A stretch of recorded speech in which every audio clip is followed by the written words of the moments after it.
நல்லா கவனிங்க. ஆண்டவர் உங்களிடத்தில் என்னிடத்தில் விரும்புகிற முதல் காரியம் என்னன்னா, விசுவாசத்தில் உறுதிப்பட்டு ஸ்தோத்திரத்தோடே நீங்கள் நாடு பெருகணும். ஒரு ஆமேன் சொல்லுங்க. விசுவாசத்தில் பெருகணுமே, விசுவாசத்தில் பெருகணுமே.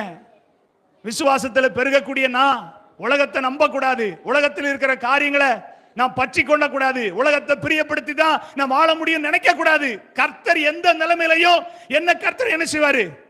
உயர்த்துவார். பாடணும் பார்த்தீங்களா? அக்கறை உள்ள தெய்வம். அதுல எந்த நிலையிலும் என்னை உயர்த்த அவர் அக்கறை உள்ள தேவனாய் இருக்கிறார். எந்த நிலையிலும் என்னை உயர்த்த அவர் வல்லவராய் இருக்கிறார்.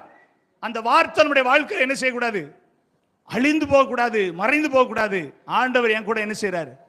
இருக்கிறார். ஒரு ஆமேன் சொல்லுங்க. அல்லேலூயா. அப்போ விசுவாசத்தில் உறுதிப்பட்டவர்களா இருக்கிறோமா? உங்களை ஆராய்ந்து பாருங்க. விசுவாசத்துல உறுதி இல்லைன்னா இன்னைக்கு ஆண்டவரத்துல கேளுங்க, ஆண்டவரே